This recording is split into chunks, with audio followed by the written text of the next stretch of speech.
नमस्ते। मैं सुनीता सेंगाड़ा, सहायक आचार्य संस्कृत, स्वर्गीय श्री भिकाबाई भील राजकीय महाविद्यालय सागवाड़ा से एक बार पुनः आप सभी का हार्दिक स्वागत। हमने अपने पूर्व की वीडियो में मनुस्मृति के द्वितीय अध्याय का अध्ययन करते हुए अभिवादन स्वरूप के विषय में अध्ययन किया था। महर्षि मनु के अनुसार हमें गुरुजनों के शैया अथवा आसन पर बैठना नहीं चाहिए। यदि हम बैठे हुए हैं और समक्ष कोई गुरुजन उपस्थित होता है तो हम खड़े होकर के उनका अभिवादन करें, जिसके फलस्वरूप जो गतिशील हमारे प्राण हैं वह पुनः स्थापित हो जाते हैं। साथ ही अभिवादन की विधि के विषय में हमने अध्ययन किया। अभिवादन नाम उच्चारण के साथ में करना चाहिए। साथ ही अभिवादन करने वाले को हम आयुष्मान भव इत्यादि आशीर्वाद भी प्रदान करें। जो मनुष्य निरंतर अभिवादनशील हैं और वृद्धजनों की सेवा में रत हैं, उसकी आयुर्विद्या और यश बल निरंतर बढ़ते रहते हैं। उसी क्रम में आगे बढ़ते हुए हम अभिवादन के स्वरूप को और यहाँ अध्ययन करेंगे। महर्षि मनु कहते हैं, यो न वेत्ति अभिवादस्य विप्रः प्रत्यभिवादनं नाभिवाद्यः स विदुषा यथा शूद्रस्तथैव सः। महर्षि मनु अभिवादन की विधि तथा अभिवादन के परिणामों की व्याख्या करते हुए कहते हैं, यो न वेत्ति अभिवादस्य विप्रः प्रत्यभिवादनम्।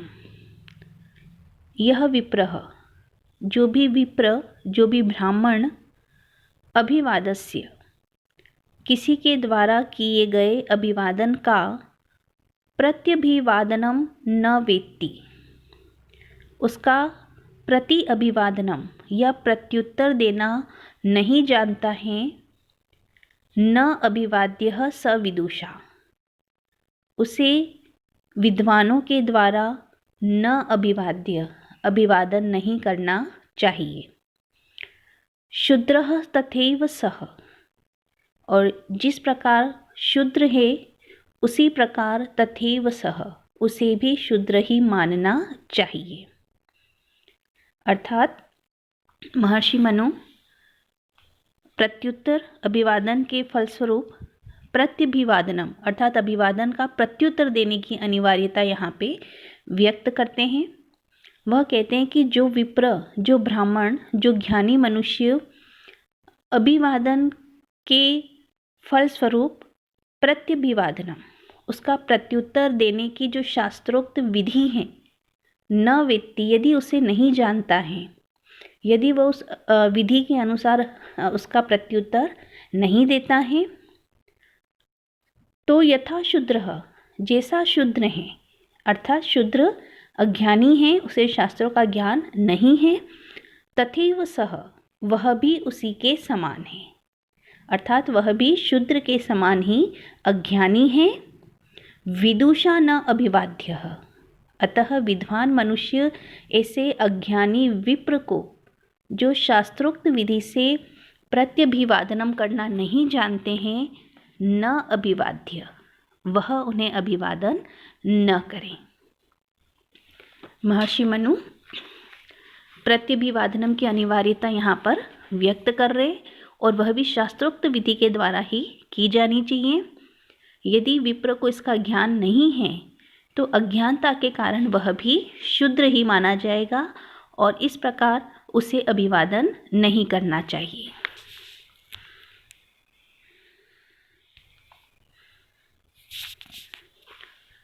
फिर आगे कहते हैं, ब्राह्मणं कुशलं पृच्छेत् शत्रुबन्धुम् अनामयं वेश्यं क्षेमं समागम्य शूद्रम आरोग्यमेव च। अब यहाँ किसी के द्वारा अभिवादन किए जाने पर उसकी कुशल क्षेम पूछने का यहाँ पे बताया जा रहा है कि किस प्रकार किस मनुष्य को कुशल क्षेम पूछना चाहिए। ब्राह्मणम कुशलम पृच्छेत शत्रबंधुम अनामयम, कि जब भी हम किसी ब्राह्मण से मिलें तो उसकी कुशलता के विषय में पूछें। ब्राह्मण से मिलने पर उसके वेदादि अध्ययन की कुशलता, उसकी प्रसन्नता, उसके अध्ययन अध्यापन यज्ञ आदि कर्मों के विषय में हम पूछें। शत्रबंधुम अनामयम, यदि हम क्षत्रिय से मिलते हैं तो उसके स्वास्थ्य के विषय में पूछें, इसकी निरोगता के विषय में हम बातचीत करें, उसके शारीरिक बल के विषय में हम पूछें। वेश्यम क्षेमम, यदि हम किसी वेश्य से अगर मिलते हैं तो उसके क्षेम संबंधी जो भी कर्म हैं, यथा कृषि, व्यापार, गो सेवा, गोधन आदि के विषय में हम उससे कुशलक्षेम पूछें।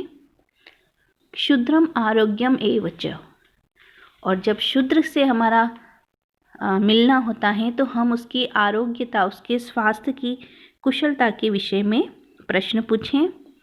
तो इस प्रकार जब हम आपस में एक दूसरे से मिलते हैं तो शास्त्रोक्त विधि से प्रणाम करें, सम्मान करें, और उसके बाद हम उससे संबंधित विषयों के बारे में प्रश्न करें, उनकी कुशल क्षेम पूछें।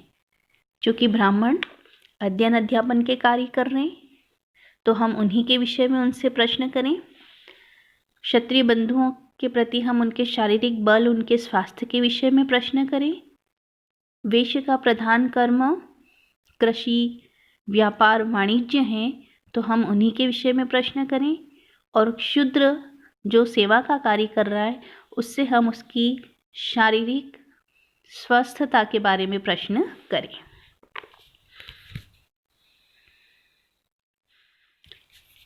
इससे आगे महर्षि मनु कहते हैं, पर पत्नी तु या स्त्री स्याद संबंधा च योनितः ताम ब्रूयाद भवतीत्येयं सुभगे भगिनी तीच। अब यहाँ स्त्रियों के साथ व्यवहार, उनकी कुशल क्षेम, उनको संबोधन देने के विषय में बताया गया है कि किस प्रकार से पर स्त्री के प्रति हम व्यवहार करें। महर्षि मनु कहते हैं, पर पत्नी तु या स्त्री स्याद संबंधा च योनितः, या स्त्री, जो स्त्री पर पत्नी, किसी दूसरे की पत्नी है, पराई स्त्री हैं, योनितः च असंबंधाः स्यात्, और जिसका योनि का कोई संबंध नहीं है, अर्थात हमारी भगिनी इत्यादि नहीं है। ताम ब्रूयाद भवती, ऐसी स्त्री को हम भवती, आप, या देवी, सुभगे, सौभाग्यशालिनी, भगिनी तथा बहिन इति संबंधों से ब्रूयात, उसे संबोधित करें। अर्थात यहाँ पर स्त्री के नाम उच्चारण का निषेध किया गया है और साथ ही उसे सम्मान देने की बात कही गई है कि जो पर पत्नी है, पराई स्त्री हैं, योनितः च संबंधा, जिसका हमारे साथ कोई योनि संबंध नहीं है, हमारी बहिन इत्यादि नहीं है, उसे हम भवती, देवी, सुभगी, सौभाग्यशालिनी, और भगिनी, बहिन इत्यादि संबोधन शब्दों से संबोधित करें।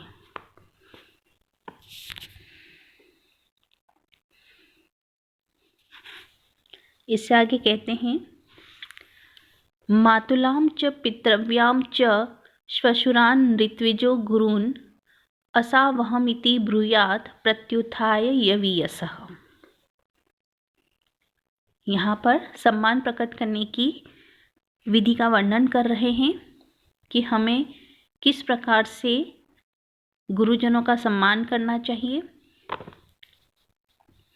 मातुलान, जो हमारे माता के भाई अर्थात मामा इत्यादि हैं।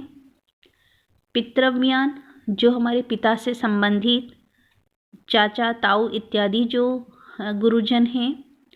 श्वशुर जो ससुर इत्यादि, ऋत्विज याजक यजमान इत्यादि, गुरुन जो भी हमारे गुरुजन हैं, यवीयसः यदि हमसे अल्प आयु के हैं तब भी प्रत्युत्थाय हम खड़े होकर के असौ अहमिति ब्रूयात् यह मैं हूँ इस प्रकार अपने नाम का उच्चारण करते हुए ब्रूयात् उनसे हमें वार्तालाप करनी चाहिए।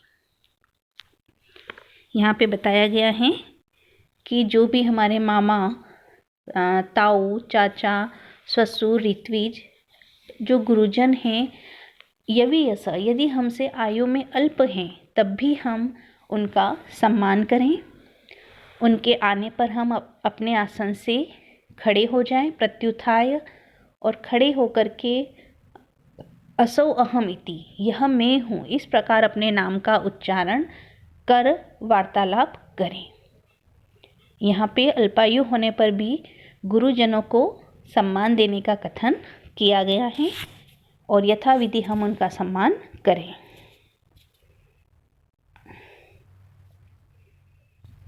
इससे आगे कहते हैं,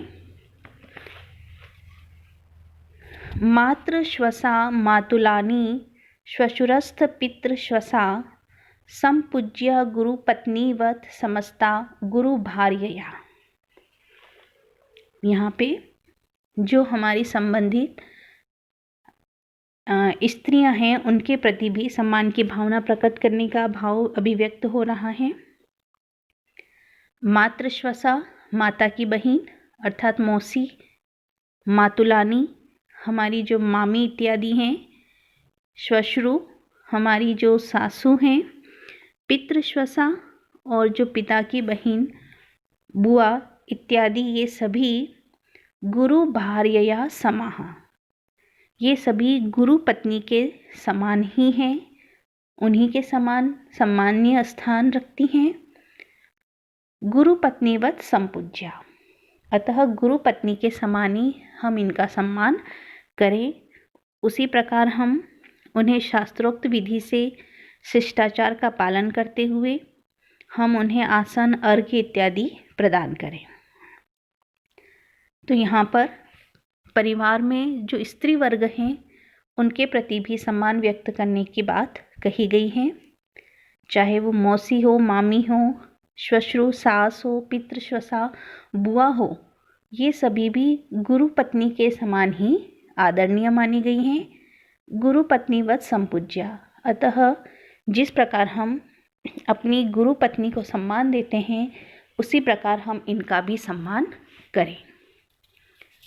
तो इस प्रकार महर्षि मनु अभिवादन विधि का वर्णन करते हुए प्रत्यभिवादनम की अनिवार्यता व्यक्त करते हैं और जो विप्र प्रत्यभिवादनम नहीं जानता है वह अज्ञानी है, शूद्र के समान है और विद्वान मनुष्य ऐसे अज्ञानी शूद्र को नमस्कार न करें, अभिवादन न करें।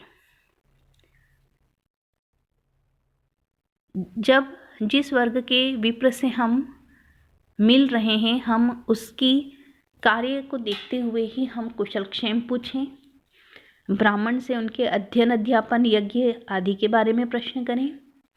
क्षत्रियों से समागम होने पर हम उनके निरोगता के विषय में बातचीत करें।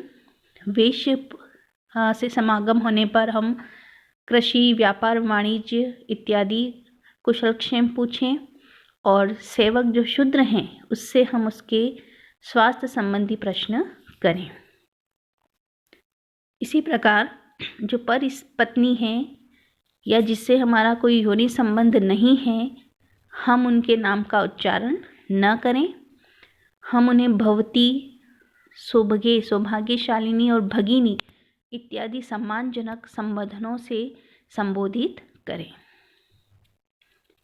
साथ ही मातुलान मामा हैं, पितृव्याम पिता संबंधी जो पुरुष वर्ग है, चाचा, ताऊ, श्वशुर, ऋत्विज, गुरु, यदि ये अल्प आयु के हैं, हमसे कम उम्र के हैं, तब भी हम प्रत्युत्थाय खड़े होकर के अपना नाम का उच्चारण करते हुए हम उन्हें अभिवादन करें, उन्हें सम्मान प्रदान करें। साथ ही परिवार के जो स्त्री वर्ग हैं, मौसी, मामी, सास, बुआ इत्यादि, ये सभी गुरु पत्नी के समान ही समझी गई हैं और गुरु पत्नी के समान ही हम उन्हें आदरणीय मानते हुए अभिवादन करें, उन्हें आसन प्रदान करें और इस प्रकार शिष्टाचार का विधिवत पालन करें। तो आज की इस वीडियो में यहीं तक। धन्यवाद।